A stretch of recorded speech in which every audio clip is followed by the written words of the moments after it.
A single test flight just shattered 50 years of aviation rules. While you were sleeping, a private company broke the sound barrier without the sonic boom that killed Concorde. The US government responded by overturning a ban that's been in place since 1973. And now, airlines have placed $13 billion in orders for planes that don't exist yet. This isn't just about flying faster. This is about rewriting the physics of flight itself. The same physics that said supersonic passenger flight was dead forever. The same economics that buried Concorde in 2003. In the next 12 minutes, you'll understand why everything you thought you knew about supersonic travel was wrong, and why 2025 might be remembered as the year aviation changed forever. Here's what they didn't tell you about Concorde's failure. Everyone knows the story. It burned fuel, made noise, and crashed. Case closed. But that's not the real story. Yes, Concorde burned through fuel like a rocket, 14 passenger miles per gallon versus today's 91. Yes, sonic booms banned it from land routes, cutting potential profits by 80%. But the real killer? Politics and timing. Picture this, it's 1973, Concorde is ready for service. Then, oil crisis. Fuel prices don't just rise, they skyrocket 400% overnight. Concorde was designed for a world of cheap fuel and wealthy passengers. Suddenly, that world vanished. It was like launching a Ferrari during the Great Depression. The 2000 crash wasn't the cause, it was the excuse to kill a program that was already bleeding money. But here's the twist that will blow your mind. Concorde actually made money in its final years. Air France and British Airways were turning healthy profits when they grounded the fleet in 2003. So why did they stop? They couldn't get replacement parts. Airbus had shut down the production line. It wasn't a failure of concept, it was a failure of support. The question isn't why Concorde died, it's why it took 22 years for someone brave enough to try again. January 10, 2025, Mojave Desert, 11:47 a.m. Pacific Time. A sleek white aircraft breaks Mach 1 over the desert floor. No sonic boom reaches the ground. Test pilots report a smooth transition through the sound barrier, something Concorde never achieved. The aviation world just witnessed something impossible. Quiet supersonic flight. This is Boom Supersonic's XB-1, nicknamed Baby Boom, and it cost $100 million to prove a single point. You can break the sound barrier without breaking windows on the ground. But here's what makes this story incredible. Blake Scholl, Boom's CEO, isn't even a trained aerospace engineer. He's a software entrepreneur who looked at supersonic flight and said, "Why hasn't anyone solved this with modern technology?" The XB-1 wasn't just a test flight. It was a $13 billion sales pitch happening in real time. American Airlines, United, Japan Airlines. They weren't just watching. They were betting their futures on this moment. 130 pre-orders for Boom's Overture airliner, planes that won't carry a single passenger until 2029. Why would airlines bet billions on technology that barely exists? Because the math just changed. And they know something the rest of us are just figuring out.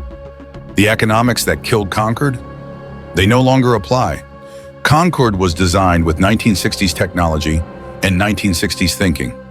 Slide rules instead of supercomputers. Wind tunnels instead of computational fluid dynamics. Trial and error instead of artificial intelligence.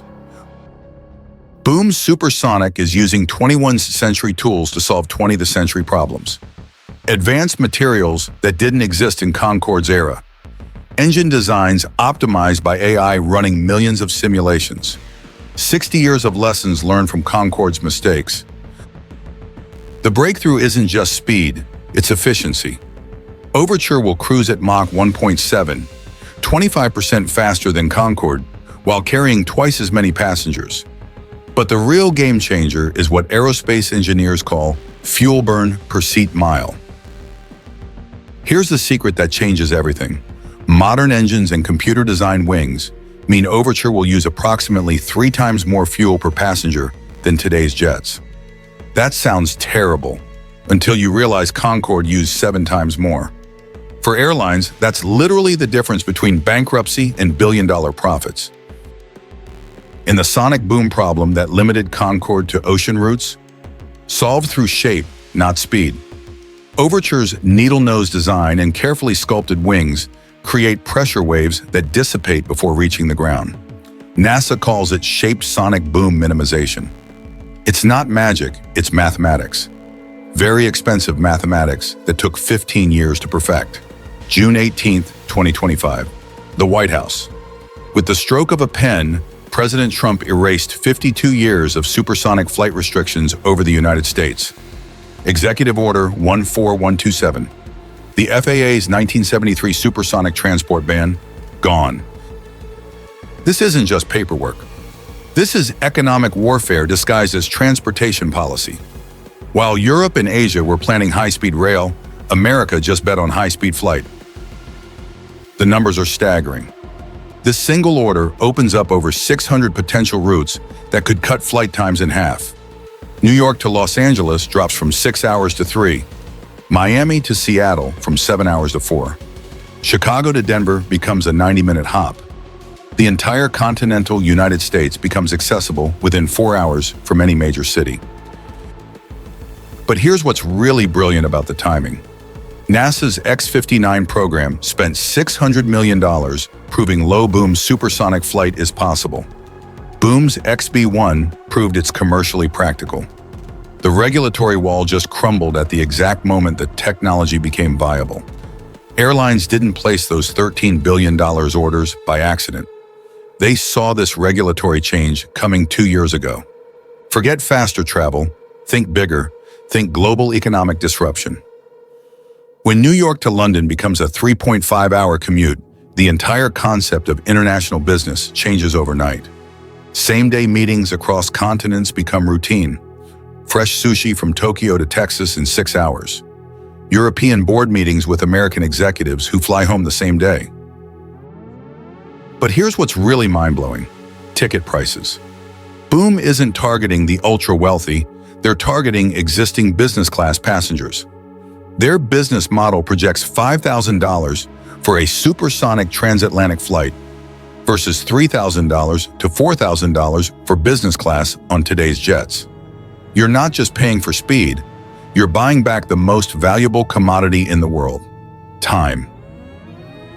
Consider the real cost. An executive earning $500 per hour saves 4 hours on a transatlantic flight. That's $2,000 in productivity gained. Suddenly, supersonic isn't expensive, it's profitable. The environmental question? Yes, supersonic jets burn more fuel per passenger than subsonic aircraft. But Boom is betting on sustainable aviation fuels and dramatically higher passenger loads than Concorde. With 80 passengers per flight versus Concorde's 100, the carbon footprint per passenger could actually be lower than first-class subsonic travel. And when you factor in the reduced infrastructure needs, no high-speed rail, fewer airport expansions, the total environmental impact might surprise you. This isn't about luxury travel for the elite. This is about fundamentally changing how humans move around the planet, about making the world smaller, about turning 8 billion people into neighbors. So here's where we stand in late 2025. Proven technology, $13 billion in airline commitments, government approval across 2 continents, and first passenger flights scheduled for 2029. But I want to dig deeper into what you think. Will you be flying supersonic by 2030? Will this transform global travel the way jets replaced propeller aircraft in the 1960s? Or is this just another Concorde, beautiful, fast, and ultimately doomed by economics? Here's my prediction. By 2035, supersonic flight will be as common as business class is today. Not because everyone can afford it, but because enough people can justify it. And once that happens, the technology will scale, prices will drop, and supersonic becomes the new normal for long-haul international travel. Drop your prediction in the comments. Are we looking at the future of flight or an expensive repeat of history? Because in 5 years, we'll know exactly who saw the future coming and who got left behind in the subsonic age. And if this completely changed how you think about the future of travel, You need to see what's coming next in aviation. Electric aircraft, autonomous flight, space planes. The subscribe button is your boarding pass to the future of flight. Don't miss takeoff on the biggest transformation in aviation since the jet age. The future is moving faster than the speed of sound.